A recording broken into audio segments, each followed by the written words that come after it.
nous pouvons aussi reconnaître, je dirais, et avoir cette même reconnaissance vis-à-vis des commandements de ce que Dieu, de sa parole nous donne, que Dieu nous donne, et qui nous permet véritablement de nous approcher de lui, et évidemment de pouvoir le louer, l'adorer. Et je trouve que c'était beau de voir le psalmiste qui effectivement évoque la création, puis tout d'un coup qui fait une petite...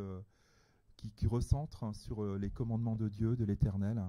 Et c'est vrai que nous avons autant besoin des commandements de Dieu, de sa parole, que de l'oxygène pour vivre et du soleil. Vous voyez, donc voilà, ce matin, approchons-nous de Dieu vraiment avec reconnaissance pour ce qu'il a fait pour nous et pour cette transmission de sa parole qui vous a amené jusqu'à ici ce matin, qui vous a permis de croire en Jésus et de pouvoir le suivre. Et vous qui êtes l'Église, alors... Je vous invite à bien vouloir vous lever et ouvrir les portes. Ouvrez les portes de vos cœurs, peut-être même de vos forteresses, de ce que parfois on peut peut-être cacher. Et laissez vraiment Dieu entrer ce matin dans nos cœurs et laissons-lui toute la place qu'il mérite. Jésus le roi.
Dernière fois, ouvrez les portes.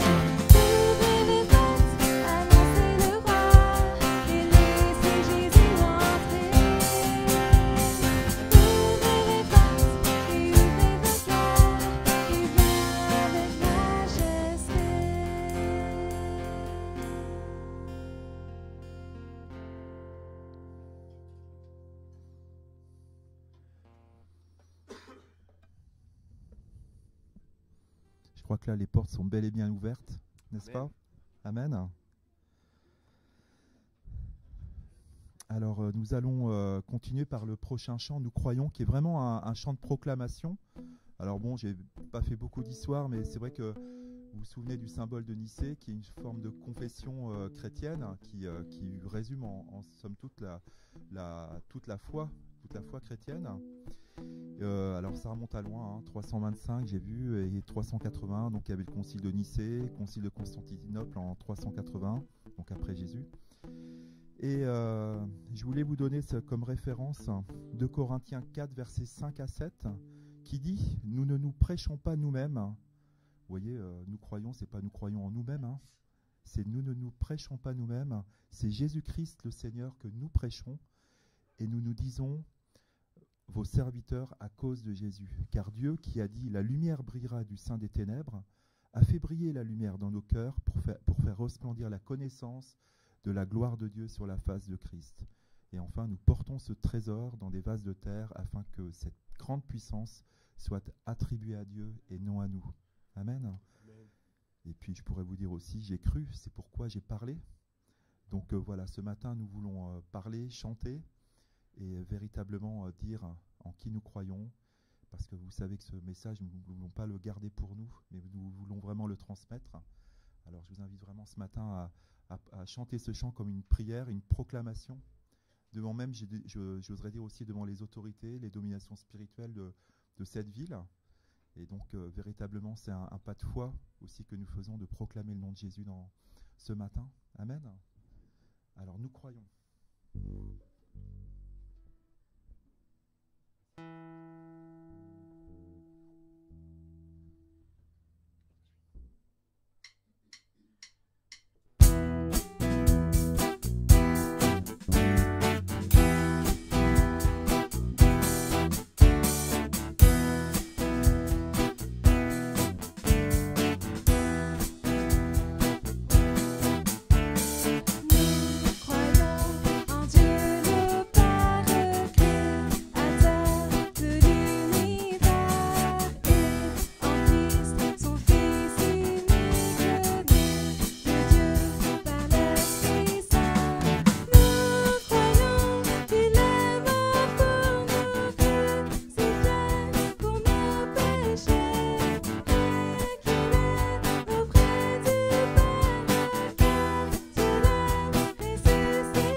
Est tout puissant.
Voilà, 2 Corinthiens 4, verset 13, je suis en train de rechercher le verset. Et comme nous avons le même esprit de foi qui s'est exprimé dans cette parole de l'Écriture.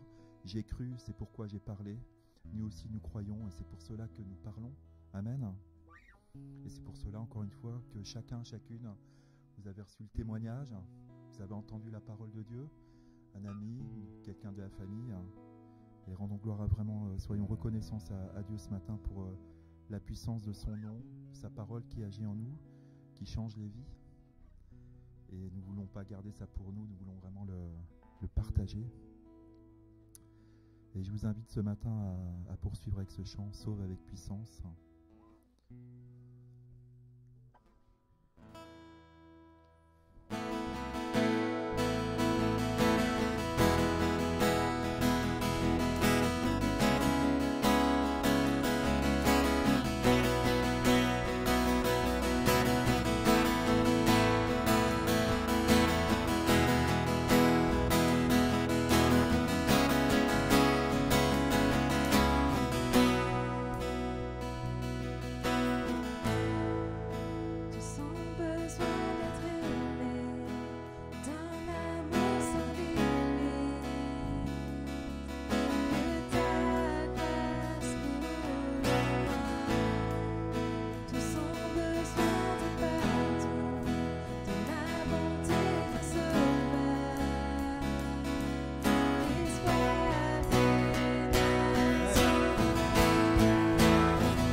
Amen. Quelle puissance.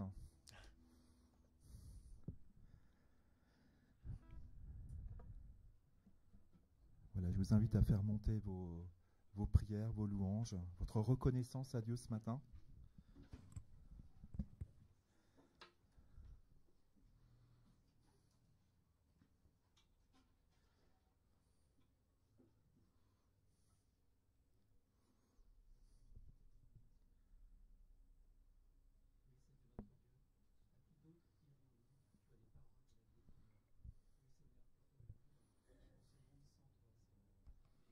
Merci notre Dieu parce que tes promesses sont assurées, sont grandes, elles sont merveilleuses. Et elles sont là pour nous donner, Seigneur, de l'espérance vivante. Une espérance vivante parce que, Seigneur, nous savons en qui nous avons cru. Et nous savons, Seigneur, que notre destinée est éternelle et que notre place est dans les cieux, dans laquelle nous sommes préparés, Seigneur, parce que tu veux aussi que nous soyons prêts pour te glorifier. Nous t'adorons, notre Père, notre Dieu, au nom de Jésus-Christ. Amen. Amen.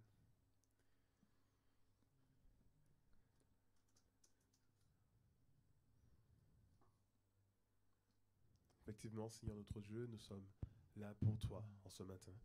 Et nous l'avons chanté, ouvrez les portes. Et oui, comme Bruno l'a dit, nous voulons ouvrir les portes de nos cœurs, Seigneur, et te laisser entrer dans nos vies. Et qui nous laissons-nous entrer? C'est justement ce roi glorieux, ce roi de gloire, ce Dieu merveilleux, ce Dieu plein d'amour, plein de joie, qui veut régner, qui veut briller dans nos cœurs, nous transformer, nous illuminer à sa gloire. Et Seigneur, oui, nous voulons te laisser entrer dans nos cœurs, nous voulons te laisser prendre toute la place, Seigneur, être remplis de ta présence en ce matin, Seigneur. Et oui, nous voulons proclamer combien tu es bon, combien tu es merveilleux. Tu es ce Dieu qui agit avec puissance, ce Dieu qui a fait quelque chose d'extraordinaire accompli à la croix lorsque tu nous as délivrés de la mort, lorsque tu nous as délivrés du péché. Nous étions totalement perdus. Et mon frère l'a dit, effectivement, où irions-nous sans toi? Et c'est toi, Seigneur, qui as cette parole de vie, et c'est toi que nous voulons suivre. Et oui, Seigneur, sois glorifié, sois élevé en ce matin. Amen. Amen. Oui, Seigneur, merci pour cette merveilleuse nature que nous avons faite. Merci pour toutes ces choses belles et splendides que tu as créées, Seigneur, et qui jour après jour nous parlent de ta gloire, jour après jour nous amènent à te louer. Merci, Seigneur, pour tout ce qui nous entoure, pour tous les bienfaits dont tu nous combles. Amen. Amen.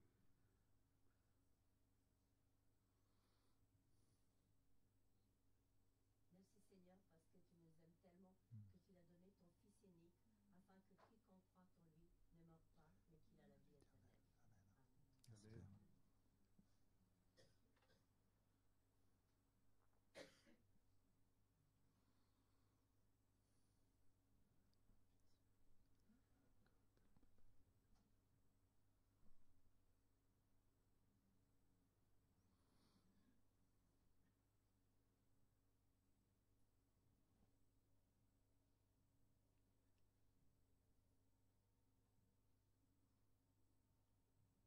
Oui, Seigneur, merci parce que ce matin, tu ne nous sauves pas un petit peu, comme le dit ce chant, tu nous sauves avec puissance. Amen.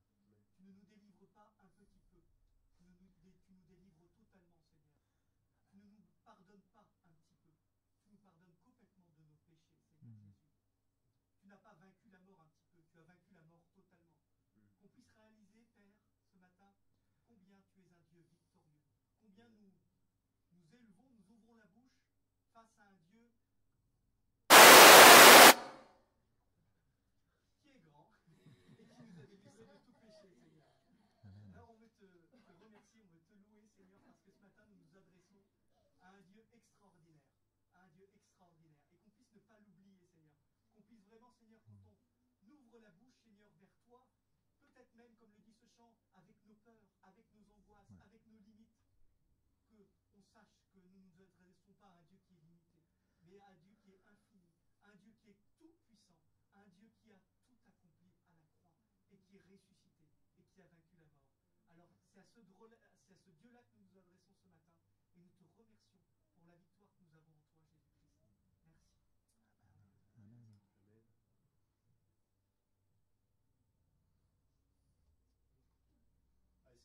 Seigneur mon Dieu, pour continuer, Seigneur, et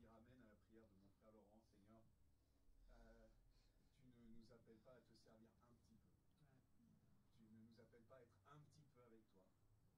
Tu ne nous appelles pas à t'aimer un petit peu, Seigneur, mais tu nous appelles à te suivre de tout notre cœur, à te servir de toute notre force, à t'aimer, Seigneur, de tout notre cœur.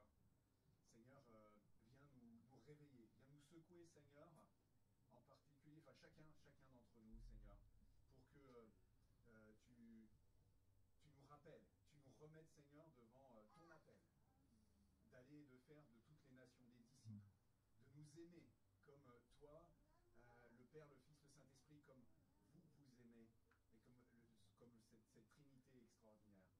Seigneur, voilà, réveille-nous, oh mon Dieu. Amen. Amen. Amen.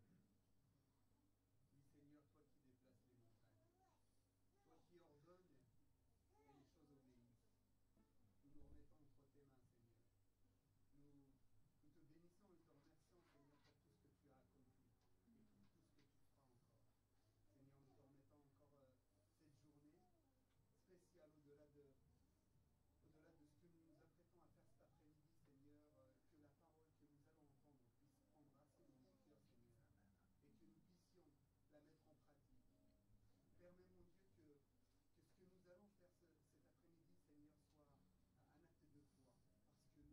mon Dieu, que ce que nous allons faire cet après-midi, Seigneur, soit un acte de foi,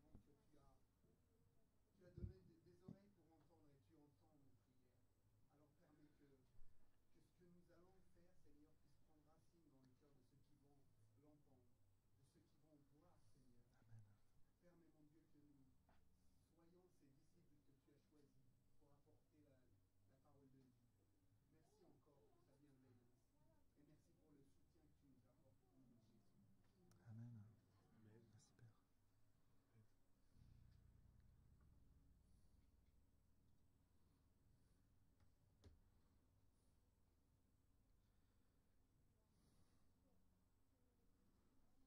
Père éternel, on est quelques dimanches après la Pentecôte et gloire à ton Saint-Nom, tu envoies ton esprit pour demeurer dans ton peuple, parmi ton peuple, dans nos temples. Et quand on s'attend à toi dans la prière, tu remplis. Et donc, gloire à ton nom, Père, viens remplir nos vies, aide-nous à te laisser cette place précieuse aussi, et donne-nous cette liberté d'être chrétien, de dire par nos vies et par les occasions que tu nous offres, que Jésus-Christ est le Sauveur. Amen. Ah, Seigneur, merci. C'est vrai, comme l'a dit Bob, Seigneur, nous ne pouvons pas nous taire. Et c'est vrai que quand bien même cette création, Seigneur, proclame ta royauté, ta gloire, Seigneur, c'est vrai que voilà, cette création ne se suffit pas, je dirais, à elle-même pour que Seigneur, ta création se tourne vers toi. Et c'est pour ça que, Seigneur, ta parole est là, Seigneur. C'est pour ça que nous sommes là pour être tes ambassadeurs et proclamer, Seigneur, le nom de Jésus dans toute la création, Seigneur, parmi toute la création. Et ce matin, Seigneur, nous voulons aussi prendre ce moment de la scène, de la Sainte Seine, avec notamment vraiment une reconnaissance, encore une fois, pour ce que tu as fait pour nous. Et Seigneur, que cette reconnaissance se transforme en motivation pour partager, Seigneur, cette bonne nouvelle à tous et à toutes. Merci encore, Seigneur Jésus, pour ce que tu as fait pour nous, Seigneur, à la croix. Et je te rends gloire encore, Seigneur, ce matin. Nous te rendons gloire, vraiment, pour ta personne. Et parce que tu es le roi des rois, Seigneur, et nous ne pouvons pas nous taire. Amen. Voilà, je vais inviter Olivier et Vivien, s'il vous plaît. Bien vouloir vous approcher, on va prendre le pain, le vin. Voilà. Alors, il y a un mode d'emploi pour le pour le vin. Il y a toute la partie extérieure. En fait, c'est la dernière, la couronne ou l'anneau extérieur. C'est un peu comme la 86, vous connaissez un peu là. Là, il y a le périphérique, mais là, c'est vraiment la 86. Là, en fait, c'est du vin. Juste pour vous prévenir, vous informer. Vous aurez vraiment au milieu le jus de raisin. Voilà. Merci de votre... C'est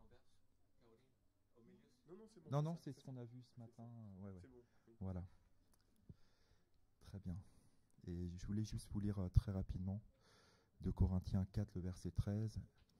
Et comme nous avons le même esprit de foi qui est exprimé dans cette parole de l'Écriture, j'ai cru, c'est pourquoi j'ai parlé. Nous aussi nous croyons et c'est pour cela que nous parlons. Et plus loin, je voulais vous lire aussi 1 Corinthiens 10, versets 16 à 17. La coupe de bénédiction que nous bénissons n'est-elle pas la communion au sang de Christ? Le pain que nous rompons n'est-il pas la communion au corps de Christ?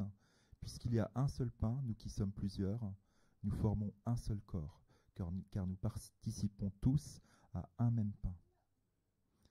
Voilà, nous sommes un en Christ ce matin et soyons un aussi pour prendre ce pain et ce vin.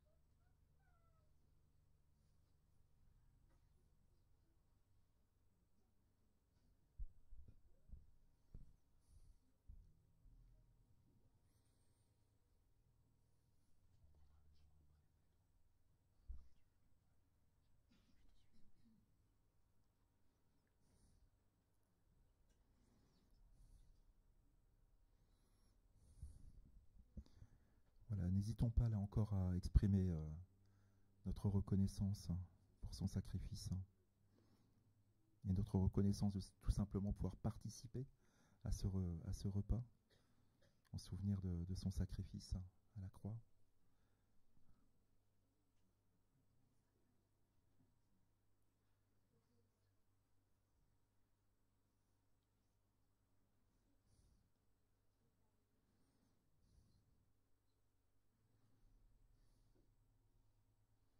Seigneur, je te remercie parce que tu es patient avec nous et je sais que je n'ai pas encore totalement mesuré, je n'ai pas encore totalement compris la portée, l'ampleur, la profondeur de ton sacrifice et de ton amour pour nous. Je sais qu'on a tous beaucoup de chemin à faire, mais tu nous dis aussi d'avoir une foi semblable à celle des enfants et on est tes enfants, on vient devant toi, Seigneur. Tu vois nos imperfections, on est tellement reconnaissant pour ce sacrifice à la croix et on veut simplement te dire merci, Seigneur, et voilà, permets-nous de marcher, Seigneur, avec un esprit transformé pour que de plus en plus on puisse appliquer dans nos vies ce sacrifice aussi. Au nom de Jésus. Amen. Amen.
Alors, on est trop nombreux.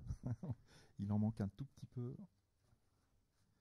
Nous pourrons prendre ce pain et ce vin en communion, tous ensemble.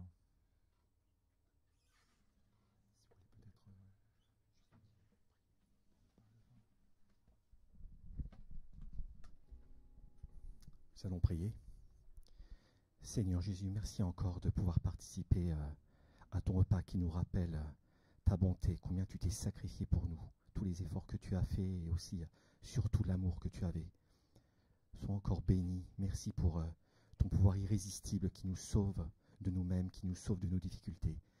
Nous voulons encore t'exprimer combien est notre reconnaissance pour tout ce que tu fais pour nous, pour ta fidélité chaque jour, pour ton amour et tout le témoignage de tout ce que tu fais pour nous chaque jour. Merci encore de bénir ce pain et ce vin, que nous puissions nous rappeler à chaque fois, Seigneur, que nous le prenons de tout ce que tu fais pour nous, et combien tu es grand, combien tu es merveilleux, et combien c'est fantastique de te connaître. Sois encore béni et glorifié. Amen.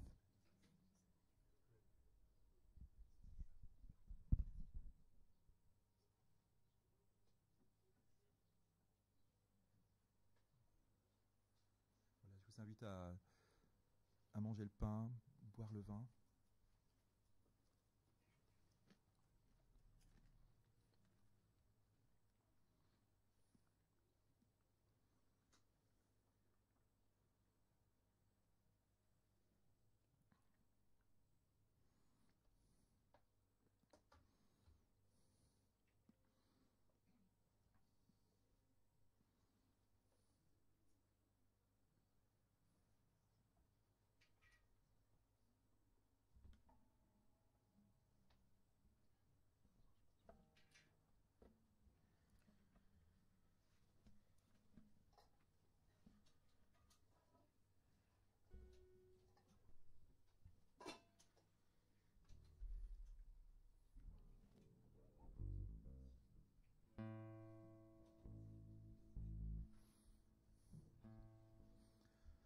Voilà, je vous invite maintenant à prendre l'avant-dernier chant. Tu n'as pas attendu.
Tu n'as pas attendu que je crie vers toi.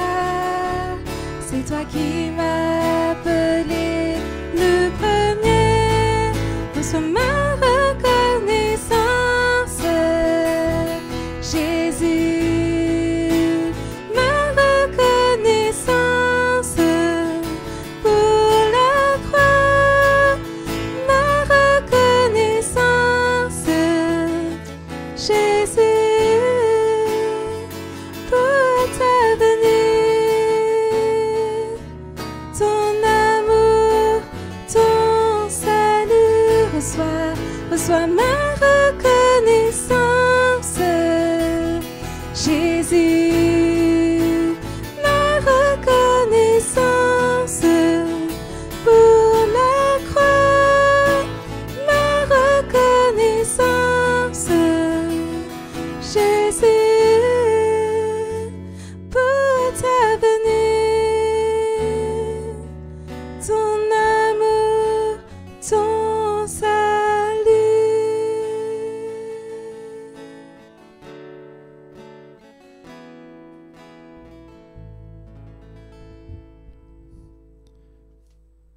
Voilà.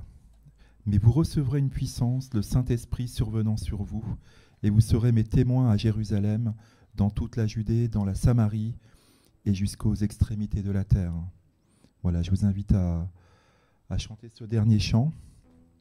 Esprit de Dieu, cet Esprit de Dieu qui brise les chaînes, qui détruit notre orgueil, qui nous émonde et qui nous permet aussi d'être remplis d'amour pour notre prochain et d'avoir véritablement cette audace de pouvoir partager, proclamer cette bonne nouvelle. Soyons ce matin ce peuple embrasé. Amen.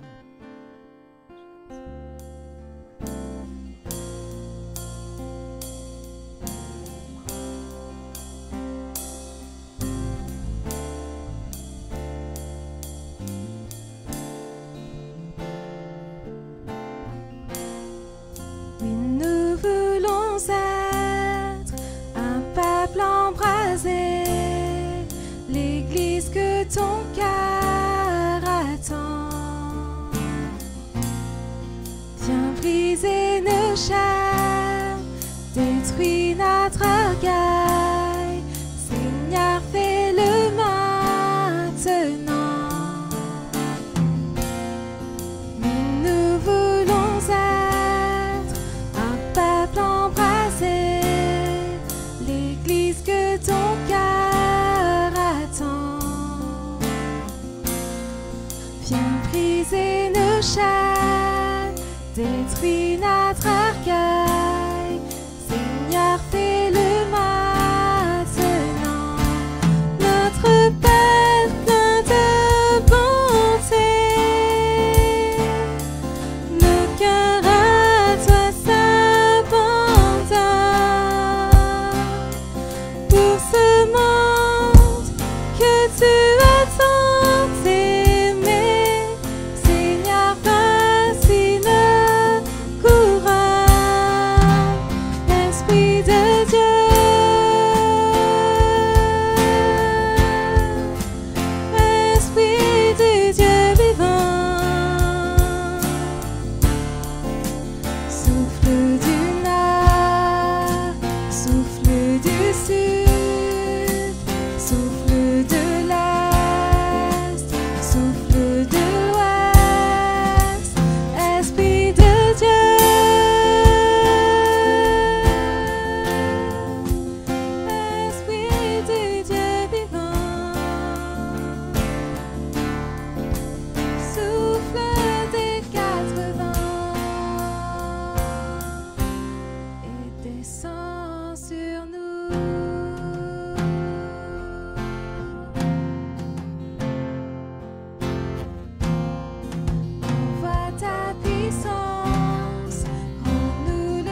Esprit du Dieu vivant,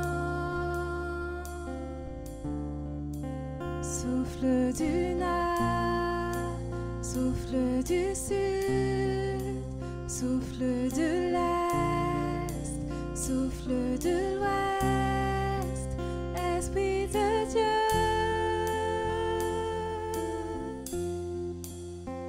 Esprit du Dieu vivant, souffle des 4 vents et descend sur nous.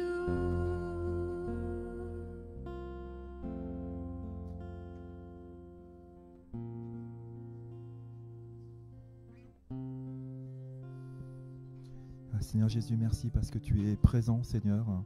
Tu es présent ce matin dans ce lieu. Et nous voulons vraiment encore une fois ce matin être attentifs à ton Saint-Esprit, Seigneur, à ta parole, Seigneur. Seigneur, c'est toi qui nous instruiras, qui nous montrera le chemin à suivre. Et Seigneur, nous voulons chaque matin, Seigneur, nous référer à ta boussole, Seigneur Jésus. Car nous ne sommes pas errants, Seigneur, dans ce monde, mais nous avons, Seigneur, un chemin sûr. Nous avons une vérité certaine, Seigneur, et nous avons ta vie, Seigneur, la vie en Christ. Et nous voulons vraiment ce matin pouvoir non seulement la vivre, mais aussi la partager. Merci au Saint-Esprit véritablement d'agir et de faire de nous ceux qui annoncent cette bonne parole, Seigneur, avec zèle, avec joie. Merci encore pour ce que tu vas faire aussi pour cet après-midi, cette journée. Et nous voulons vraiment te remettre aussi Laurent ce matin, qui est venu aussi pour nous apporter ta parole. Je te demande aussi par ton esprit de le guider, de le conduire, Seigneur, afin que ta parole agisse dans nos cœurs, Seigneur, et qu'elle nous transforme. Merci pour Laurent et pour son ministère. Amen. Voilà, je crois qu'il y a des enfants qui doivent nous quitter maintenant.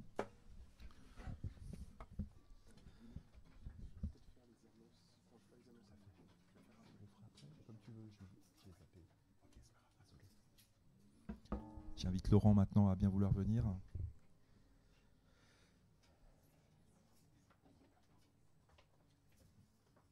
Alors, c'est un peu l'instrument de torture ça, hein, pour nos oreilles.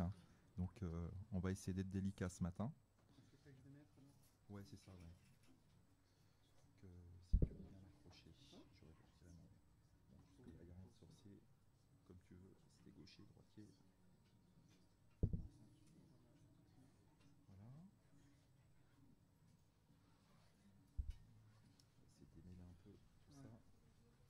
Et on va te mettre ça au plus haut. Je cherche toujours le nœud cravate. Voilà, ça, elle est là.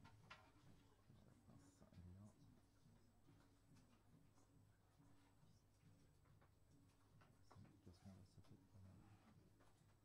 Voilà, on va faire un petit test après l'avoir. Là, il est en mute. Est-ce que nous pouvons l'allumer? C'est bon?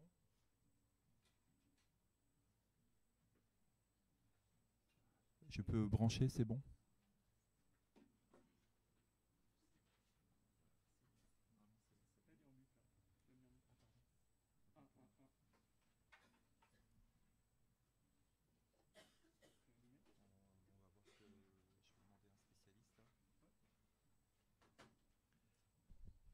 Si vous voulez bien juste faire un petit test pour le micro cravate, si ça passe. On l'a activé, non, on l'a retiré. Ah, il n'est pas allumé. Voilà. Vous m'entendez? Ah ouais, c'est bon, ça marche. Bon, au pire, j'aurais fait sans micro, hein, avec ma belle voix. Mais c'est quand même mieux avec un micro. Hop.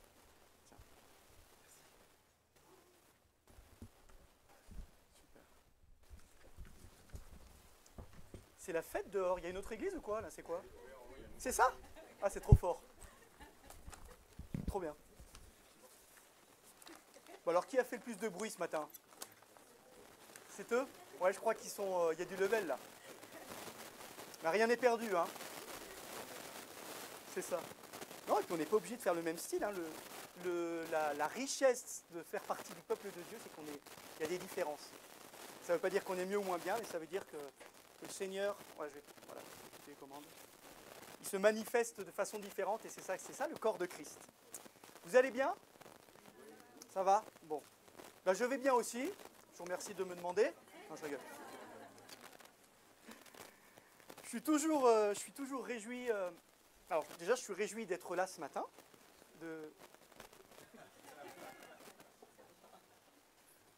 Vous me dites, hein, moi je me laisse complètement faire. Dites-moi quand c'est fini.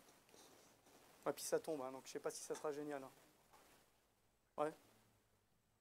C'est bon? Super. Ouais, je disais, je me réjouis d'être parmi vous ce matin.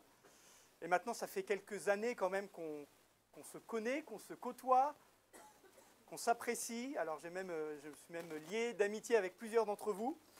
Et je me réjouis qu'on vive ces temps aussi cet après-midi. Mais on les commence dès ce matin et je crois qu'on se met en condition pour être prêt cet après-midi. Vous savez ce qu'on va faire cet après-midi ou pas? On va faire quoi? Ouais, on va jouer. Ouais, c'est vrai, on va jouer. On va faire un festival des familles. Parce que si je vous dis qu'on va être sur un champ de bataille, vous me croyez ou pas? Je vois pas trop le rapport là. On va jouer et puis on va être sur un champ. Ça va être un champ de bataille. Ben, spirituellement, je crois qu'on va aller sur un champ de bataille. Je l'ai entendu dans les prières ce matin. Je l'ai entendu, tu le disais, prendre position dans tout ce qu'on fait. Est-ce qu'on réalise? Et moi, je me réjouis de voir comment Dieu aussi dirige les choses et a dirigé dans les prières, dans les différents passages bibliques qui ont pu être lus. Et pour être tout à fait honnête avec vous, j'avais prévu de vous partager... Ah, c'est génial la technique.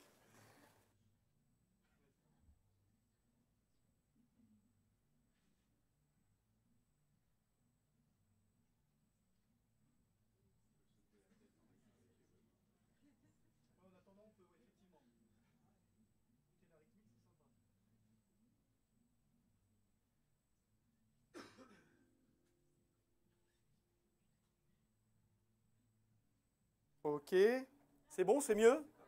Oh là là, c'est génial. Hein. Bon, c'est bien mieux. Oui, je vous disais que je suis toujours, je ne devrais plus, mais je suis toujours étonné de voir comment Dieu conduit les choses. Et ce matin, j'avais prévu, ça faisait déjà un petit moment, j'avais préparé un message pour ce matin, et je l'ai changé. Ah, voilà, je l'ai changé. On a parlé de l'Esprit de Dieu ce matin. J'ai dormi cette nuit, comme j'espère la plupart d'entre nous, et je me suis réveillé ce matin, je me suis dit non, j'avais autre chose, j'avais un message que j'avais déjà préparé, et je me suis dit c'est ça que je dois vous dire, vous partager ce matin. Alors avant de commencer, je vais juste prier pour que vraiment ce soit le Seigneur qui ouvre ma bouche, et pour que le Seigneur parle à vos cœurs. Seigneur, je te remercie parce que tu nous appelles, tu nous as appelés chacun et chacune d'entre nous, et nous voulons vraiment, Seigneur, être à ton écoute ce matin. Je te prie, Seigneur, d'être ton serviteur, utile entre tes mains. Je m'abandonne et j'abandonne, Seigneur, ma bouche, ce que je vais dire, afin que tu puisses parler au cœur. Que ça soit ta parole qui soit annoncée ce matin. Que ce ne soit pas moi qui parle en mon nom, mais vraiment que ce soit ta parole qui soit prêchée. Parce que tu désires parler au cœur ce matin. Nous l'avons entendu, Esprit de Dieu souffle dans les cœurs, que tu puisses ouvrir les oreilles de chacun. Et tu as des choses à nous dire, tu veux nous encourager, tu veux nous exhorter, Seigneur, tu veux nous relever, tu veux nous amener à nous lever pour toi. Alors parle ce matin, en ton nom Jésus. Amen. Et le titre du message que je voulais vous partager, c'est « Oser se lever pour Dieu ». Ça, c'est un beau programme. « Oser se lever pour Dieu ». Si je vous parle de Josué dans l'Ancien Testament, qu'est-ce qui vous vient à l'esprit ? La guerre. David me dit la guerre. Ah, la guerre. Et comment ? Me voici. Envoie-moi. La fidélité. Est-ce que vous avez un passage là dans la Bible où, je vais dire, une histoire que vous maîtrisez bien sur Josué, qui est connue, qui est... Oui, j'ai entendu. Dites-le plus fort. Jéricho, il ne faut pas avoir honte. Hein. Jéricho, la muraille de Jéricho. Et bien ce matin, je vais pas vous parler de la muraille de Jéricho. j'aimerais aborder un autre texte justement qui évoque la guerre, qui parle de la guerre. Et j'aimerais qu'on ouvre la Bible dans Exode, au chapitre 17, et on lira les versets 8 à 13. Exode, chapitre 17, les versets 8 à 13. Et dans la Bible, c'est une des premières fois où on entend, où il va être question de Josué, et où on va voir Josué à l'action, avant même qu'il ait fait le tour de Jéricho et qu'il ait pris la succession de Moïse. Alors on y va, Josué, chapitre 17, versets 8 à 13. Exode, j'ai dit quoi? Oui, pardon, excusez-moi, Exode. Les Amalécites vinrent attaquer Israël à Réphidim. Alors Moïse dit à Josué, « Choisis-nous des guerriers et demain tu iras combattre les Amalécites. Moi, je me tiendrai au sommet de la colline avec le bâton de Dieu à la main. » Josué se conforma aux instructions de Moïse. Il alla combattre les Amalécites, tandis que Moïse, Aaron et Our montèrent au sommet de la colline. Or, lorsque Moïse élevait la main pour prier, Israël avait l'avantage dans la bataille. Et lorsqu'il la laissait retomber, Amalek l'emportait. Comme les bras de Moïse se fatiguaient, Aaron et Our prirent une pierre qu'ils placèrent sous lui pour le faire asseoir dessus. Et ils lui soutinrent les bras, chacun d'un côté. Ainsi, ses bras tinrent fermes jusqu'au coucher du soleil. Et Josué remporta la victoire sur les Amalécites à la pointe de l'épée. Waouh! Quelle histoire! Quelle histoire! Et dans ce texte, il y a plein de choses qui nous sont dites. J'aimerais qu'on puisse les voir ce matin. Mais avant même qu'on puisse rentrer dans ce texte, il est important de resituer un peu le contexte. Dans quel contexte se passe cette histoire? Le peuple hébreu est sorti d'Égypte conduit par Moïse et Aaron. On ne va pas refaire tout ce qui s'est passé, mais il y a eu plein d'événements qui se sont passés, une guerre psychologique, spirituelle, la traversée de la mer Rouge, pour enfin avoir la victoire finale sur les Égyptiens qui poursuivaient le peuple hébreu et puis qui ont été battus. Hein. Ça, on le retrouve dans Exode 13 et 14. L'objectif de ce départ est de se rendre vers la terre promise qui a été donnée par Dieu. Ils ont commencé leur marche dans le désert. Ils sont au début de leur marche. Et très rapidement, le peuple va faire une chose que chacun d'entre nous ne faisons pas en tant que bons chrétiens, c'est se plaindre. Se plaindre face aux réalités du désert. Alors je vous rappelle un peu les différentes raisons pour lesquelles le peuple se plaint. Il y a l'eau, ils vont goûter à l'eau d'une source, les eaux amères de Mara. Voilà, ils vont se plaindre. Ils se plaignent parce que la manne, ça va 5 minutes. Alors Dieu va leur donner aussi des cailles, il va leur donner la manne, l'eau du rocher, tout ça. Ils ne sont jamais satisfaits. Alors qu'ils viennent de vivre, pas si longtemps avant, une délivrance extraordinaire. Mais ils se plaignent. Le peuple murmure contre Dieu et contre Moïse. Il fait preuve d'incrédulité, tout simplement. Si bien que Moïse, il est inquiet. Il est inquiet face à un peuple qui non seulement se plaint, mais un peuple, il faut revenir dans la réalité, qui est agressif. Voilà, ce n'est pas un peuple qui est doux, qui est docile, qui, quand Moïse dit on va faire comme ça, dit oui Moïse, on va t'écouter, on va faire tout ce que tu nous demandes de faire. Non, non, il est agressif. Dans Exode, au chapitre 17, verset 4, Moïse il dit la chose suivante, « Que ferai-je à ce peuple? Encore un peu, et ils me lapideront. » Waouh! C'était chaud pour Moïse. Et qu'est-ce que fait Moïse? Il demande bien sûr à Dieu son aide, il a peur pour sa propre vie. Dans le désert, il y a aussi d'autres peuples, et donc il y a des territoires hostiles, territoire de Réphidim, le lieu où l'Éternel avait ordonné de marcher. Donc Israël doit affronter aussi Amalek. C'est dans le texte qu'on évoque là ce matin, il est parlé des Amalécites. Amalek qui vient pour les combattre. C'est dans ce contexte de guerre que Moïse donne cette première mission connue. Il en a peut-être donné d'autres avant. On peut imaginer que Josué suivait Moïse, était à l'école de Moïse depuis un moment. Mais là, voilà, on voit que Moïse va donner une mission particulière à Josué, à aller sur le champ de bataille, un peu comme on va faire cet après-midi. On vous a donné une mission. Et là, pour Josué, sa mission était d'affronter Amalek avec des hommes qu'il choisira lui-même. Donc là, la commande, elle est claire.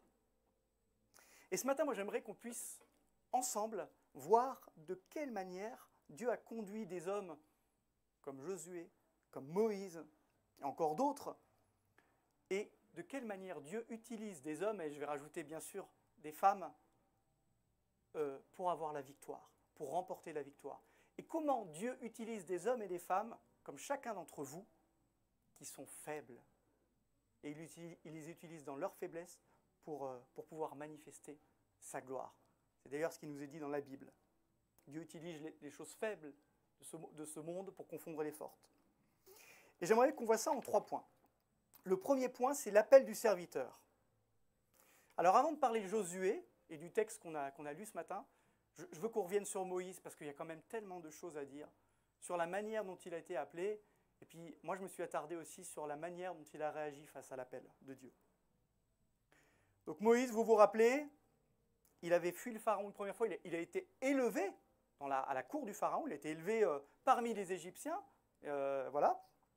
Et donc après une première tentative de venir en aide à son peuple, qui s'est clairement, on ne va pas se mentir, qui s'est clairement terminé par un échec, hein. Il tue un Égyptien et puis il doit s'enfuir.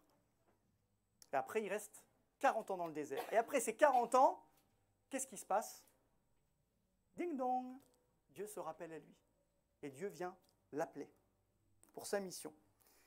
Vous vous rappelez comment Moïse a réagi quand Dieu l'a appelé ou pas? Il a fait « Ouais, trop bien! Dieu m'appelle à le servir. Génial, je suis trop content. » C'est comme ça qu'on réagit chacun quand Dieu nous appelle, évidemment. C'est comme ça qu'on doit réagir. Non, Moïse, il a quoi? Qu'est-ce qui s'est passé? Il a bégayé. Ah ouais, alors ça, c'était une faiblesse qu'il avait, si on peut dire ça comme ça. Il n'avait pas la parole facile. Alors on peut imaginer qu'il était un peu bègue, qu'il parlait peut-être un peu comme ça, qu'il avait du mal à s'exprimer. Quoi d'autre? Allez, je vais vous aider. Je vais vous dire, j'ai noté toutes les objections de Moïse. Alors attention, il y en a quelques-unes. Exode 3.11. Qui suis-je pour aller vers Pharaon? Exode 4.11. Voici, donc là, on est conversation entre Dieu et Moïse. Hein. Voici, ils ne me croiront point. Exode 4.1. Exode 4.10. Ah, Seigneur, je ne suis pas un homme qui a la parole facile, et ce n'est ni d'hier, ni d'avant-hier. Comme si Dieu ne le savait pas. C'est important quand même de lui dire. Exode 4.13. Ah, Seigneur, envoie qui tu voudras envoyer. Sous-entendu, envoie tout le monde, sauf moi. Exode 6.12. Voici, les enfants d'Israël ne m'ont point écouté. Comment le Pharaon m'écouterait-il? Moi qui n'ai pas la parole facile. Ben oui, Dieu n'avait pas compris qu'il n'avait pas la parole facile, donc il faut lui redire. Exode 6.30. Voici, je n'ai pas la parole facile. Comment Pharaon m'écouterait-il? Alors je me dis, si avec ça, Dieu n'a pas compris que Moïse n'était pas la bonne personne, alors ça nous fait rire, ça nous fait sourire. Je me suis aussi amusé à essayer de me rappeler combien de fois j'ai objecté contre Dieu quand Dieu m'a appelé à une mission particulière, parce que chacun et chacune d'entre nous nous appelle à des choses particulières. Et combien de fois, j'ai dit, ah mais Seigneur, tu vois bien que tu choisis pas la bonne personne. Je suis trop comme ça, je ne suis pas suffisamment cela, je ne suis pas un bon... pourquoi tu me prends moi en leader alors qu'il y a tellement d'autres personnes qui feraient mieux que moi? Combien de fois on peut objecter contre Dieu? Si on réfléchit et qu'on est honnête, je crois qu'un certain nombre de fois. Alors Moïse, effectivement, il l'a fait aussi. Et pourtant, Dieu l'a encouragé. Dieu l'a encouragé à maintes et maintes reprises. Je serai moi-même avec toi. On a un Dieu qui est patient, et là on peut dire Amen. On a un Dieu qui est patient avec chacun d'entre nous, et heureusement, parce que sinon, il y aurait personne qui pourrait le servir. Et ça, c'est pas valable que pour Moïse. Il va même, Dieu, pour dire, écoute, arrête de t'inquiéter, il va même aller à dire jusqu'à Moïse, il va aller à dire à Moïse, voici, je te fais Dieu pour Pharaon. Waouh! Vous imaginez? Dieu lui-même qui dit à Moïse, écoute, t'inquiète pas, je te fais Dieu pour Pharaon. J'aimerais bien que Dieu me dise ça comme ça, là, textuellement. Voici, je te fais Dieu pour Emmanuel Macron. Mais en vrai, qu'est-ce que Dieu nous a promis? Il y a une semaine, c'était quoi? On se rappelait de quoi? On fêtait quoi? À Pentecôte. C'est bien, vous connaissez bien vos dates. Il y a un petit OK là? Ça va? Non, mais ça veut dire qu'elle est OK avec moi. C'est ça. Vous la gardez. Voilà. Blague à part, le Saint-Esprit en nous, c'est quoi? C'est Dieu. On est d'accord avec ça? Le Saint-Esprit en nous. Voici, je ne vous laisse pas seul, je vous laisse une puissance. Cette puissance vous permettra d'aller parmi toutes les nations, d'annoncer ma parole, d'annoncer ce que je vous ai enseigné, de baptiser au nom du Père, du Fils, du Saint-Esprit, de faire des disciples. Est-ce qu'on croit que c'est ce qu'on va faire cet après-midi? Au-delà de faire les clowns, de s'amuser, de jouer. On est des représentants de Dieu. On est des ambassadeurs et des ambassadrices. Voici, je te fais Dieu pour tous les habitants de Plaisir, pour la municipalité, pour mes collègues de travail, pour mes amis à l'école. Voici, tu seras mon représentant. Waouh! C'est une grâce, hein? On en a conscience ou pas? C'est aussi un privilège et c'est aussi une responsabilité. Dieu se sert de personnes. J'ai une bonne nouvelle pour vous ce matin. Dieu se sert de personnes incapables, mais il y a la suite quand même, mais les rend capables. Dieu se sert de personnes incapables et les rend capables. Dit autrement, Dieu utilise des personnes, c'est peut-être votre cas ce matin, qui ne croient pas en elles. Et au travers de leur faiblesse, il va manifester sa gloire de façon exceptionnelle. Dieu choisit des personnes, et là on est à l'opposé de ce que nous propose le monde quand même. Hein. Dieu choisit des personnes ordinaires pour accomplir des choses. 4 personnes qui suivent. Amen. Mais c'est vrai, Dieu choisit des personnes ordinaires pour accomplir des choses extraordinaires. Alors après toutes ces objections, Moïse, et ça c'est la bonne nouvelle, et je crois que vous savez, on va être honnête, faut être honnête avec Dieu, il faut être authentique avec le Seigneur, il faut être authentique les uns avec les autres aussi, c'est important, mais il faut être honnête avec Dieu. Dieu, il préfère quelqu'un qui va râler. D'ailleurs, je crois que c'est dans la Bible, c'est évoqué cette chose-là. Il préfère quelqu'un qui va râler, qui va dire « j'ai pas envie, j'y arriverai pas, je suis pas... voilà », et puis qui se met au travail, que quelqu'un qui dit « oui Seigneur, envoie-moi où tu veux, j'irai », et qui ne fait rien. Alors, si vous pouvez éviter de râler, c'est encore mieux, mais si vous ne vous sentez pas capable, si vous ne vous sentez pas à la hauteur, si vous dites « mais Seigneur, qu'est-ce que tu vas donc faire avec moi? Tu vois bien comment je suis faible », mais que vous y allez quand même, Dieu va honorer votre foi et Dieu va honorer votre service. Soyez-en sûrs. Donc après toutes ces objections, on revient sur Moïse, il se met au travail. Et de quelle manière? Et là, très vite, quand Moïse, une fois qu'il a négocié, il y va, on voit hein, vous rappelez les plaies d'Égypte, traverser de la mer Rouge, le bâton là, qui se transforme en serpent, enfin plein de choses. Et on voit un switch dans la mentalité de Moïse. Moïse, il arrête de dire « je ne suis pas capable, je suis… » Voilà, il a switché. Il y a eu un changement de mentalité, un changement de vision des choses. Il a foi en Dieu. Il a foi en celui qui l'a appelé. Et il entre pleinement dans le rôle que Dieu lui a confié, conducteur du peuple, le bon berger, un leader complet, même s'il n'a pas la parole facile. Devant la mer Rouge, qu'est-ce qu'il dit au peuple? Alors que le peuple est poursuivi par les Égyptiens, Exode 14, au chapitre 14, verset 13, et le peuple murmure, « Ah ben voilà, tu nous as conduits là, on était mis en Égypte, et maintenant on va tous mourir, c'est vraiment pas cool. » C'est ça hein, qu'ils disent, hein, je n'invente rien. Moïse leur dit, « Ne craignez pas, restez en place et regardez la délivrance que l'Éternel va vous accorder en ce jour. L'Éternel combattra pour vous, et vous, gardez le silence. Arrêtez de murmurer, arrêtez de vous inquiéter, arrêtez de crier, taisez-vous. » Ça, c'est valable pour chacun d'entre nous aussi, hein, des fois. On parle, mais souvent on parle parce qu'on est inquiet. Donc on parle pour « Ah oui, mais qu'est-ce qu'on va faire dans cette situation, c'est compliqué. » Chut. Je le dis pour moi en premier. Chut. Prie Dieu. Attends-toi à l'Éternel. L'Éternel agit encore puissamment aujourd'hui. Le Moïse qui avait si peu confiance en lui-même, qui argumentait avec Dieu lui-même et qui ne pouvait pas, par conséquent, entrer pleinement dans l'appel de Dieu, il passe une étape. Et là, il dit, l'Éternel lui-même combattra pour nous. Vaut mieux avoir Dieu dans son équipe que l'inverse. Vaut mieux être dans la bonne équipe, je le dis autrement.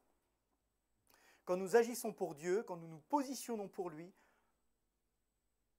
il se peut, il y a même une forte chance, de fortes probabilités, je dirais même que ça va être certainement systématique, que nous subissions l'oppression, la moquerie, le rejet, parce qu'on s'engage pour Dieu. Ça ne veut pas dire que c'est systématique, hein.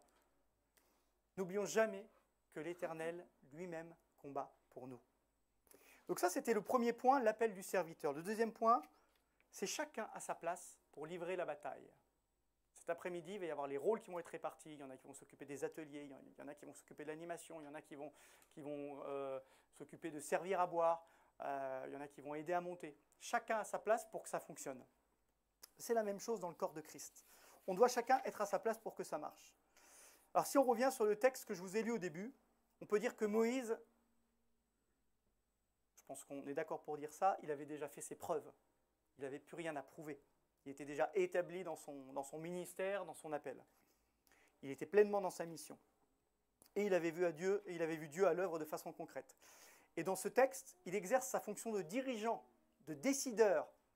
Et on voit qu'il met d'autres personnes au travail. Il distribue les rôles de façon claire. Exode donc, chapitre 17, verset 8. « Choisis-nous des hommes », il parle à Josué, « sors et combat Amalek, je me tiendrai sur le sommet de la colline, la verge de Dieu dans la main. » Le plan, il est clair, la stratégie, elle est claire, d'accord ? Il a été choisi par Dieu, Dieu lui a dit, c'est toi qui conduis ce peuple, il le fait. Dans l'Église, je rapporte ça à ce que nous vivons aujourd'hui, il est important pour chacun d'entre nous, il est important pour chacun d'entre vous de trouver sa place. Il est aussi important d'accepter que d'autres nous orientent, nous dirigent, nous donnent une responsabilité. Ça ne veut pas dire qu'ils font preuve d'autoritarisme. Ça veut dire que, par exemple, je vous donne l'exemple de votre pasteur, entre autres, ça peut être normal qu'ils disent « Tiens, ça serait bien que tu puisses faire ça. Tu es OK avec ça ?» Bien sûr, le but, ce n'est pas d'obliger, de vous contraindre. Mais quand on accepte la place de chacun, c'est plus facile. Se dire « OK, je reconnais, par exemple, dans mon pasteur, le fait qu'il était appelé par Dieu. Je reconnais que cet appel vient de Dieu. Et je marche à ses côtés. Bien sûr qu'on marche pour Dieu, bien sûr que notre grand patron, notre grand chef, c'est Dieu, mais il y a un ordre dans l'Église et il y a un ordre dans le corps de Christ qu'il faut respecter. Josué avait vu Moïse à l'œuvre, il avait vu mouiller sa chemise. Certainement qu'au vu de ce qu'ils avaient vécu déjà, ils pouvaient faire confiance à cet homme qui était choisi par Dieu. Et c'est bien parce qu'ils ont vécu des choses ensemble déjà que Josué peut se dire, oui, cet homme est vraiment choisi par Dieu, et je vois que Dieu est en lui. Et donc il ne va pas voir l'ordre de Moïse comme quelque chose de négatif, mais il va y aller et il va obéir. Et on peut se dire aussi, moi je me suis posé la question, pourquoi Moïse et Aaron, par exemple, n'étaient pas sur le champ de bataille ? Tout simplement parce qu'à ce moment-là, ce n'était pas leur rôle. Tout simplement parce qu'à ce moment-là, ils étaient des intercesseurs. Je sais que dans votre église, il y a la place de la prière qui prend une importance. Quand je dis dans votre église, ça devrait être dans l'église avec un grand E.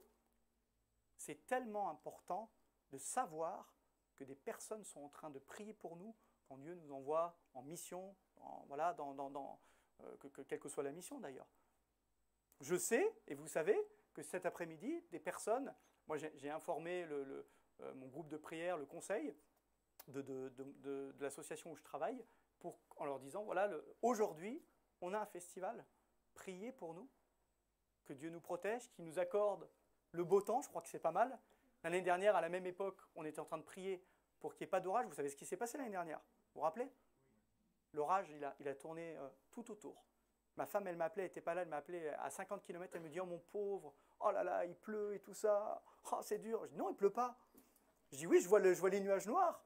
Il a plu 3 gouttes pendant le festival, le soleil est revenu, a fait tout sécher. On a tout plié, j'ai fermé la porte du trafic, et là on s'est pris, mais alors une saucée. En 2 secondes, on était trempés. On a un Dieu qui est grand. On a un Dieu qui est grand, et un Dieu, quand il nous appelle, il met tout à notre disposition. Donc, la place de Aaron et Our, elle n'est pas moins importante, elle n'est pas plus importante, elle est essentielle, comme le fait que Josué soit sur le champ de bataille.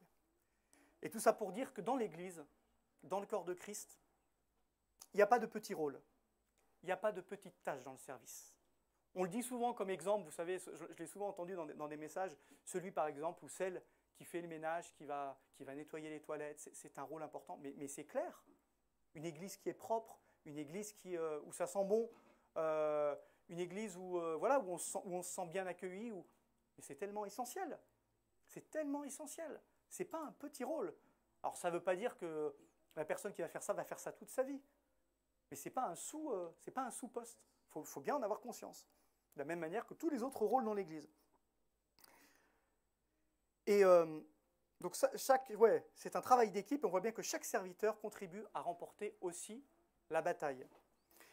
Nous avons une information aussi qui nous montre que cette bataille, la bataille dans le texte que nous lisons, la bataille menée n'est pas charnelle. Elle n'est pas humaine. Elle est spirituelle. Il y a un indicateur, vous avez vu?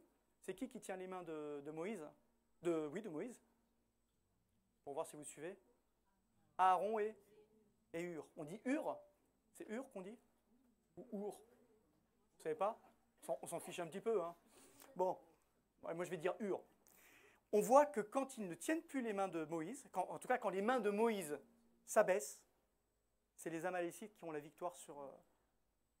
on peut se dire, mais c'est juste des mains levées. Ça symbolise quoi, ça?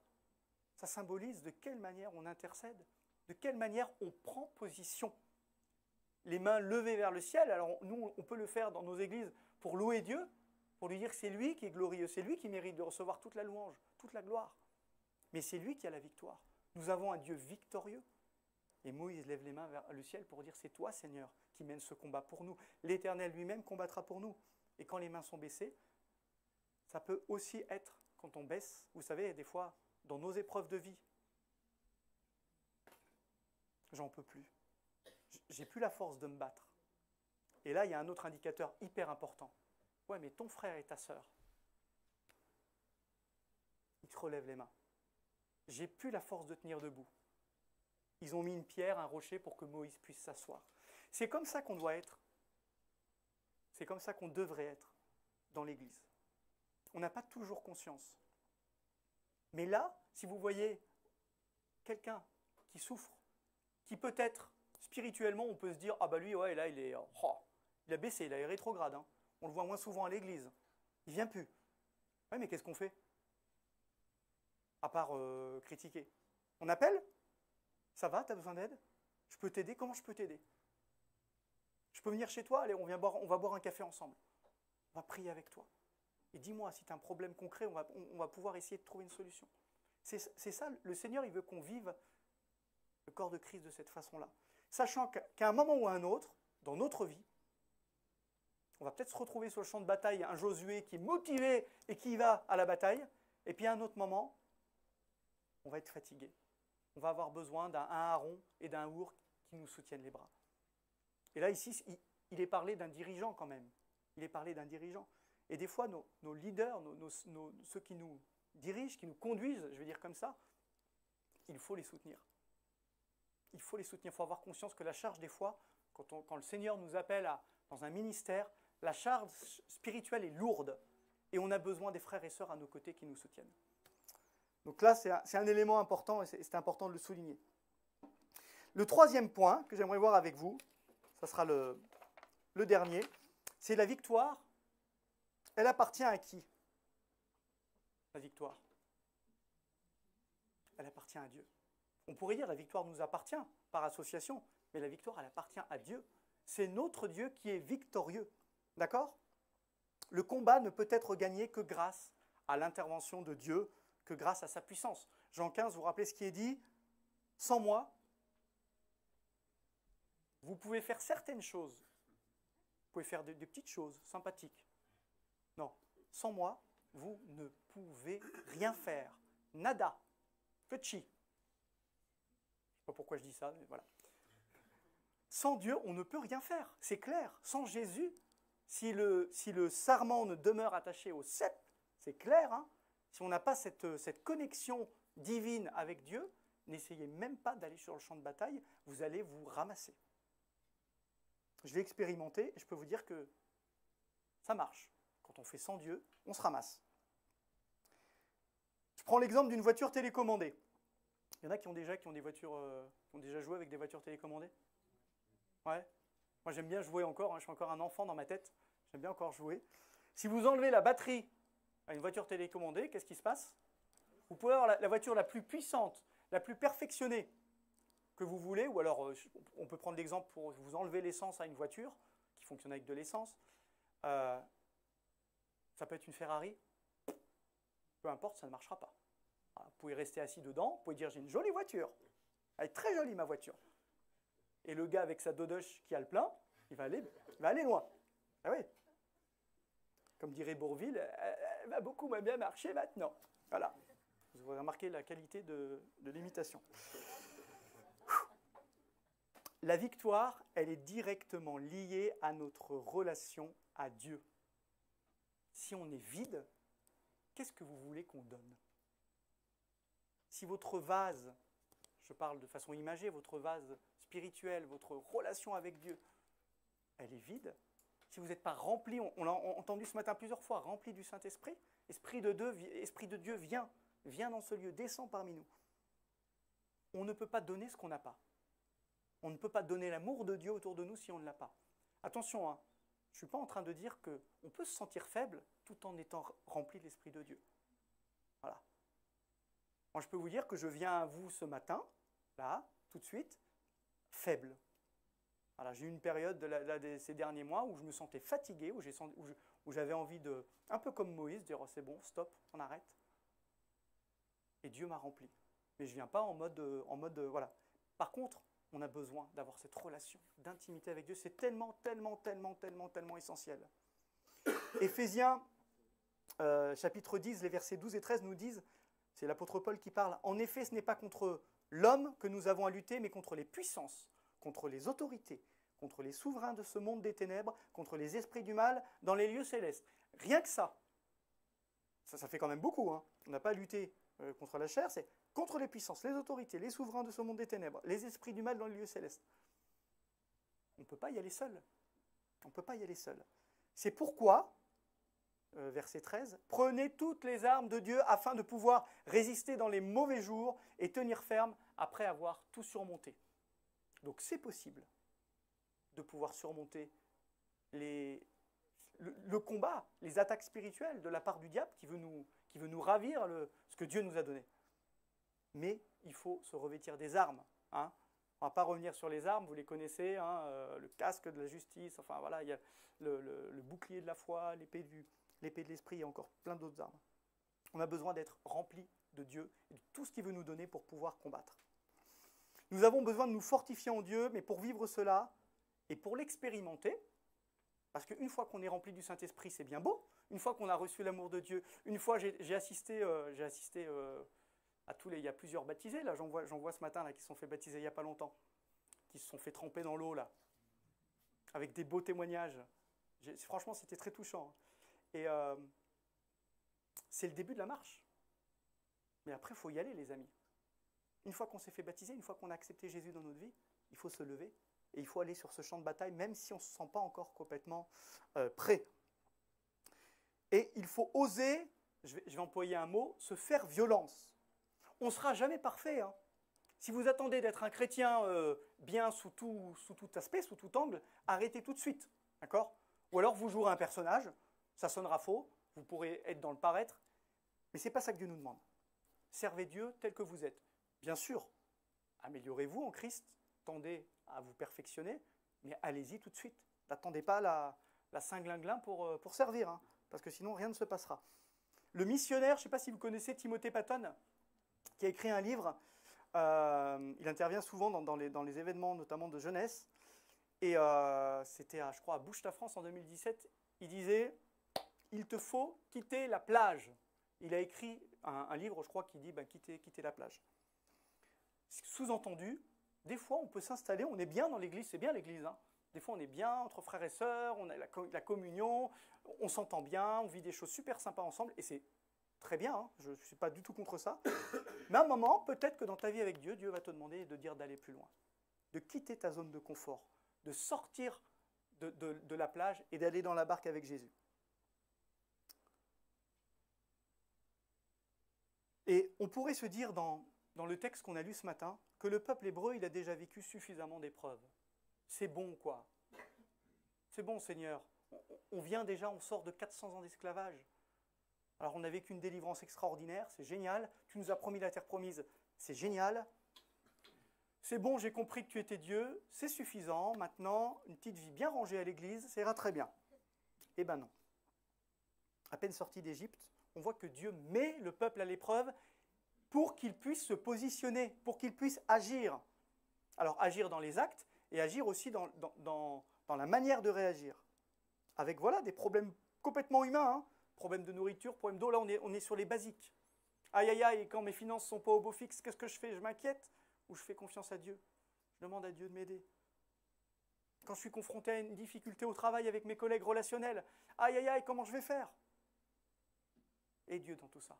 Comment Dieu peut agir? Nous avons un Dieu qui est puissant, nous avons un Dieu qui combat pour nous. On peut passer toute notre vie, j'en connais, et ça peut m'arriver, on peut passer toute notre vie à l'image des Hébreux à ruminer, à trouver injuste notre situation, à critiquer, à juger, c'est dur à dire, à juger nos dirigeants d'église. Il ferait mieux de faire comme si, ça serait mieux s'il faisait comme ça, si on m'avait écouté, ça ne serait pas passé comme ça. Mais la réalité, c'est qu'au travers de ces situations qui peuvent nous sembler des fois insurmontables, Dieu désire nous manifester sa grâce, et au travers de Jésus, il veut nous montrer sa fidélité. Et encore une fois, je vous le répète, Dieu utilise les choses faibles pour manifester sa gloire. C'est bien là qui est important. Il ne s'agit pas de nous, il ne s'agit pas que nous devenions une personne importante. On le voit aussi dans l'Église. Ah, l'orgueil, le fichu orgueil. C'est si facile de tomber dans l'orgueil parce que Dieu nous a confié par exemple un talent, un don qu'on va mettre au départ à son service et puis on voit que on devient une personne qui prend de l'importance pour les autres. Mais ce n'est pas ça que Dieu nous demande de faire. S'il nous donne des dons et des talents, c'est pour les mettre à la disposition du peuple de Dieu. Et Dieu veut que nous expérimentions et vivions une vie de foi et une vie de victoire. Face à notre désert, je ne sais pas si vous êtes dans un désert ce matin. Je ne sais pas quel est votre désert. Je ne sais pas quels sont vos combats, quels sont vos amalécites ce matin. Mais j'aimerais vous dire que c'est à vous de vous positionner et de répondre à l'appel que Dieu vous a fait. Et répondre peut-être à cette question, quelle est ma place ce matin? Comment je me positionne dans le peuple, dans l'assemblée, dans l'église, dans le corps? Aujourd'hui, Dieu il utilise encore des Moïse pour intercéder auprès de Dieu, pour conduire le peuple. Aujourd'hui encore, Dieu utilise des Aaron, des Hur pour soutenir, pour encourager. Le ministère d'encouragement. Dieu utilise encore des Josué pour aller sur le terrain de l'évangélisation, sur le terrain du social, sur d'autres terrains. Au travers de Jésus et de l'Esprit Saint qui nous est donné, nous sommes revêtus de la puissance pour être les témoins de Jésus-Christ. Voici, je vous envoie pour être mes témoins. Et qu'est-ce qu'a dit Jésus au Père? Qu'est-ce qu'a dit Jésus à Dieu? Père, je ne te demande pas de les retirer du monde, mais de les préserver du mal. Ils ne sont pas du monde, tout comme moi, je ne suis pas du monde. Consacre-les par ta vérité, ta parole est la vérité. Moïse était un homme consacré, Josué était un homme consacré. La plupart du peuple qui a murmuré n'est pas rentré dans la terre promise, parce qu'il n'était pas consacré. C'est terrible, hein? Moi, j'aimerais pas arriver à la fin de ma vie et me dire, parce que j'ai traîné les pieds, parce que j'ai ruminé, parce que je me suis plaint, parce que je n'ai pas fait confiance à Dieu, de ne pas entrer dans la terre promise. Alors bien sûr, quand on accepte Jésus dans notre vie, la Bible nous dit que nous avons l'assurance de la vie éternelle. Mais j'aimerais arriver à la fin de ma vie en me disant, ben voilà, j'ai fait ce que le Seigneur m'avait demandé d'accomplir. Je suis tombé peut-être plein de fois, mais ça, c'est pas grave. Parce que Dieu, à chaque fois, te relève. Mais je n'ai pas envie d'arriver à la fin de ma vie et de regretter. Et Jésus ne veut pas, quand il dit « je ne te demande pas de les retirer du monde », on a une mission. On a une mission dans ce monde. Le Seigneur nous appelle à être lumière, à être sel de la terre, à pouvoir, on l'a chanté encore ce matin, à pouvoir, toutes ces personnes qui n'ont pas encore écouté la bonne nouvelle, reçu la bonne nouvelle. Est-ce que ça nous fait... Bon, je le dis vraiment, mes amis, quand je vous parle, je le dis pour moi, je me dis, mais il y a tellement de gens autour de moi qui sont là avec leurs soucis de la vie et qui auraient besoin d'entendre Jésus. Je vous donne juste un court témoignage, j'ai bientôt fini. Il y a quelques années, j'étais à Saint-Étienne pour une convention de jeunes, parce qu'à l'époque, j'étais jeune. Ça s'appelait MAP 2000, mise à part pour Dieu. Et je suis arrivé à cette convention, donc attendez, 2000, 2023, 23 moins 43, ouais, purée, j'avais 20 ans. Voilà. Il y en a qui ont 20 ans là ce matin? Non? Pas 20 ans, toi, t'as quel âge? Oh, c'est bon. J'arrive à cette convention, j'avais pas envie du tout d'y aller. D'autres jeunes m'avaient dit, allez, vas-y Laurent, ça te fera du bien. J'avais pas envie. Avec Dieu, j'étais en mode moyen. Voilà, on va le dire comme ça. Et là, on arrive, bon, convention de jeunesse, 2000 jeunes, la louange et tout ça. Nanana. Moi, j'étais au fond de la salle, j'étais comme ça. Puis j'attendais. Je dis, je m'en fous, je ferai pas semblant. J'ai pas envie de faire plaisir aux autres. Je dis, voilà, Seigneur, je vais pas bien, c'est tout. Et un après-midi, ils nous disent, voilà, on va dans les rues de Saint-Étienne, on va évangéliser, on va nous dire aux gens que Jésus les aime. Ouais, super! Je suis le flot, hein, je suis quand même obéissant. Pas toujours, là j'étais obéissant. Et il fallait qu'on distribue des flyers avec écrit Jésus t'aime et tout ça. Pendant 2 heures, on se fait jeter, quoi. Les gens, ils regardent, il y avait plein de musulmans en plus, là, il y avait des jeunes et tout ça, il y avait des trucs qui te les jettent à la tête. À un moment, je parlais à une nana, tu vois, qui était assise par terre, à une femme qui était assise, qui faisait la manche. Et je lui parle, c'est la seule qui m'écoutait. Je dis, oh purée, elle m'écoute, c'est trop bien. Pendant 5 minutes, je lui parle, je dis, ah. Puis à un moment, elle dit, pardon, on ne comprend pas français, tout ça. Je dis, vas-y. Ah, le Seigneur a de l'humour. Hein. J'arrive au bout de 2 heures, je suis rincé, je suis encore en plus mauvais état que quand j'étais venu. Je dis, bah voilà, tu vois, Seigneur, voilà. Tu vois bien, je vais pas bien, bah c'est confirmé. Et là, j'arrive. Alors, le but, c'était de ramener les gens. Il y avait un kiosque avec un groupe de louanges, avec le pasteur qui prêchait, tout ça. C'était de les ramener sur cette place. Donc, autant dire, moi, j'ai ramené personne. Et là, j'arrive pour le retour et je vois un gars d'une 40aine d'années, donc moi aujourd'hui, en train de se faire agresser par une dizaine de jeunes qui étaient autour de lui et qui commençaient à se ficher de lui. Lui, il avait une Bible à la main, je m'en rappelle très bien. Il essayait donc de leur parler de la bonne nouvelle et les jeunes se fichaient de lui et étaient assez agressifs. Et là, je vois ça et je me dis, il faut que j'y aille, je ne peux pas le laisser tout seul. Et je fais juste cette petite prière. Je dis, Seigneur, tu connais mon état de faiblesse. Tu sais que je n'ai pas grand-chose à te donner. Mais je dis, en ton nom, j'y vais. S'il te plaît, viens avec moi. Voilà. Et j'y vais. Je dis au gars, je commence à dire, ah, excusez-moi, c'est quoi le problème? On se calme, machin. J'essaye de faire un peu le médiateur, tu vois. Je suis éducateur de métier, hein, donc ça aide un peu. J'étais un peu voilà, en mode... Et là, le gars, il me regarde et du coup, il se barre. Et les jeunes se retrouvent autour de moi. Quoi. Donc sympa. Je ne sais pas s'il est là, dans cette salle aujourd'hui. Et là, les jeunes commencent à s'en prendre à moi, forcément. Ça change de victime. J'avais prié avant. Et là, j'étais rempli du Saint-Esprit. Et je peux vous dire qu'il s'est passé une chose. J'ai repéré le leader du groupe. Il faut toujours repérer dans le leader du groupe. Et je lui ai mis... Non, c'est pas vrai. Et je lui ai dit, toi, tu fais le malin avec tes potes. Je fais, si tu te fais écraser aujourd'hui par une voiture, est-ce que tu sais où tu vas? Parce que tu fais le malin, là, tu t'es agressif. Mais voilà. Et je lui pose cette question. Alors, ne me demandez pas pourquoi je lui ai posé cette question. Je lui pose cette question. Et le gars, il se retrouve un peu décontenancé. Enfin, un peu... c'est bizarre, cette question. Et très rapidement, l'agressivité a commencé à se transformer en question. Et je ne sais pas, après ce que j'ai dit, je ne sais plus ce que je leur ai dit. Je leur ai parlé de l'amour de Jésus, mais je ne sais plus.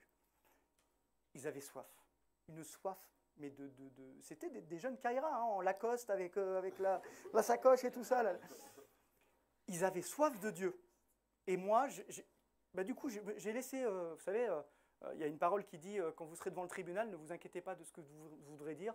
Voilà, le Seigneur mettra les mots dans votre bouche, c'est exactement ce qui s'est passé. Et je vous dis ça parce que j'avais besoin de vivre cette expérience forte pour que Dieu dise « c'est moi qui combat pour toi ». Et à la fin de la conversation, qui a duré plusieurs dizaines de minutes, je me rappellerai toujours la phrase de ce jeune leader-là, qui a mis sa main sur mon épaule, c'était invraisemblable. Il m'a dit « on voit que tu es rempli de l'amour de Dieu ». J'ai fait « ok, merci ». Le soir même, sur la dizaine de jeunes qui étaient là, il y en a, je ne sais plus, 5 ou 6, c'est un peu flou, qui sont venus à la convention. Et il y en a qui se sont levés pour donner leur vie à Jésus. Et moi, j'ai vu ça du fond de la salle. J'ai fait... On aurait dit, je ne sais pas si pour ceux qui connaissent La Croix et le Poignard, le film, c'était un peu, ça me faisait penser à ça. Et là, juste, le Seigneur a permis que je vive cette expérience, pas pour dire que je suis meilleur qu'un autre, pas pour dire que je suis plus capable, voilà, de faire face à l'adversité, mais pour dire, mais Laurent, fais-moi confiance. Et vous, mes amis, faites confiance à Dieu. Il est au contrôle. Et quand on est dans la bonne disposition de cœur, quand on veut le servir, quand on, avec les 5 pains, les 2 poissons, le rien qu'on a, mais Dieu va vous remplir et va vous qualifier et va vous rendre capable d'accomplir de grandes choses pour lui. Et voilà, quand on est rempli de l'Esprit de Dieu, ben Dieu peut nous faire vivre de grandes choses. Ce n'est pas toujours comme ça. Hein. Ça ne veut pas dire que des situations comme ça, j'en ai pas vécu. J'ai vécu d'autres choses extraordinaires. Mais à chaque fois, et c'est souvent, les moments où j'ai vécu les choses les plus grandes dans ma vie, c'est quand je me sentais petit, incapable, limité. Et où j'ai dit à Dieu, Seigneur, j'ai besoin de toi, sans toi, je ne peux rien faire. Alors, je finirai en disant que c'était le titre de ce matin, Oser se lever pour Dieu, c'est un défi. C'est un vrai défi. Est-ce que vous allez le relever, le défi, ce matin? C'est une responsabilité et c'est aussi un choix. J'ai choisi. On a entendu aussi ce matin, voici, parce que j'ai cru, je parle et je ne me tais pas. Parce que nous croyons que Dieu, parce que vous croyez que Dieu a changé votre vie, que Dieu est votre Sauveur, votre Seigneur, votre Père, vous vous levez et vous osez le servir.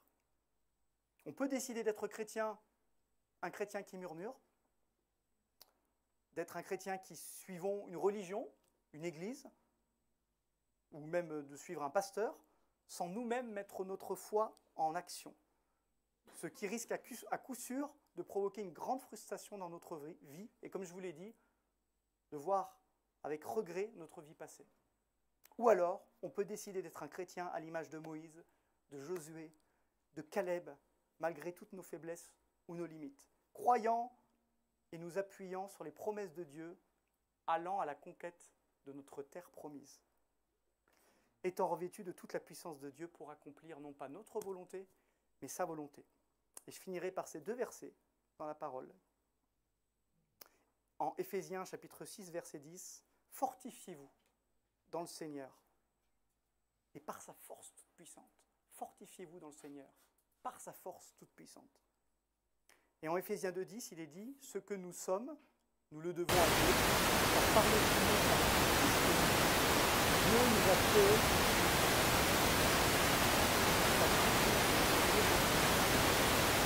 Dieu nous a créés pour nous riches et aussi l'œuvre bonne, il a préparé à l'avance afin que nous car par le Seigneur et le Christ de Dieu, Dieu nous a créés pour nous riches d'œuvre bonne, il a préparé à l'avance.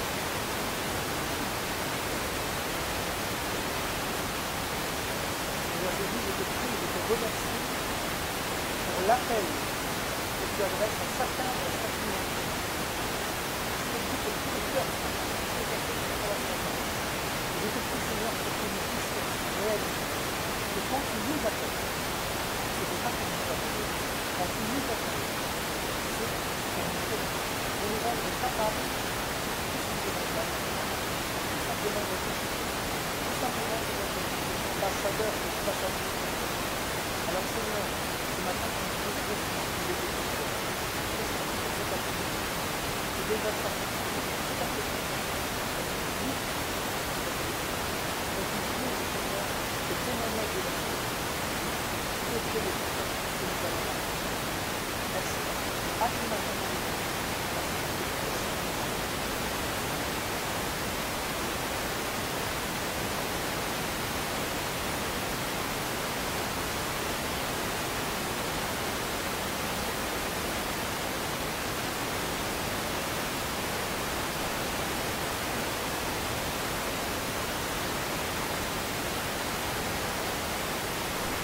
Merci Laurent, c'est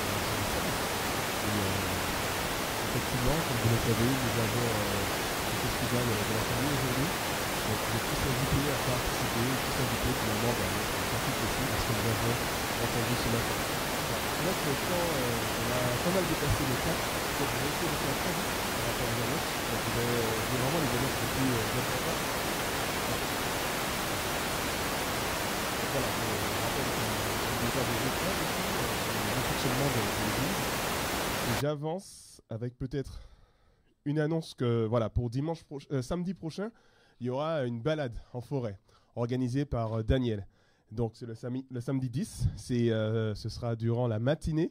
Et donc vous avez, c'est à la Roselière de Maincourt, entre Lévis-Saint-Nom et Maincourt sur Yvette. C'est bien ça, hein, Daniel, hein? Donc voilà, donc vous aurez plus d'informations par message WhatsApp. Ce sera le samedi matin. Je n'ai pas encore vraiment défini l'horaire avec Daniel, mais ce sera le samedi matin. Donc n'hésitez pas à participer. Pourquoi on organise cette balade? En fait, c'est simplement pour qu'on puisse avoir des temps ensemble, faire du sport aussi en passant, enfin un peu d'exercice physique. Et puis voilà, c'est temps de communion fraternelle ensemble. Et puis il fait très beau. Et puis c'est l'occasion aussi de visiter, de découvrir de nouveaux lieux si vous n'avez pas trop l'habitude des randonnées. Et j'ai bien dit balade, hein, donc c'est pas une randonnée, donc disons que c'est pour tout le monde, hein, il n'a pas besoin d'être expérimenté pour pouvoir participer. Et puis je rappelle le groupe de jeunes aussi samedi prochain aussi, tu confirmes Estelle? Et puis je terminerai avec le groupe des collégiens le samedi 17 juin. Voilà, je vous remercie pour votre attention. Puis je n'ai plus qu'à vous souhaiter bon dimanche. Et puis bon, pas seulement bon dimanche, mais on vous attend aussi pour le festival éventuellement si vous êtes disponible. Est-ce qu'il faut voir avec toi, Elisabeth, pour l'organisation? Parce qu'on aura peut-être besoin d'aide aussi pour transporter le matériel au parc des 4 saisons. Je suppose qu'on va manger là-bas aussi. Donc on transporte tout au parc des 4 saisons. Et puis on se retrouve là-bas pour manger et tout installer. Et puis donc vous pouvez voir aussi avec Elisabeth pour éventuellement si vous voulez aider dans le transport du matériel. Très bien. Ben voilà.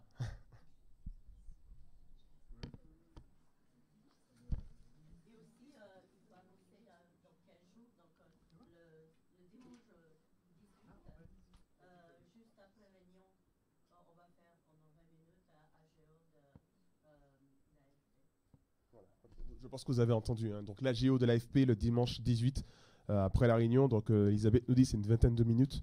Donc il n'y aura pas beaucoup de points à traiter.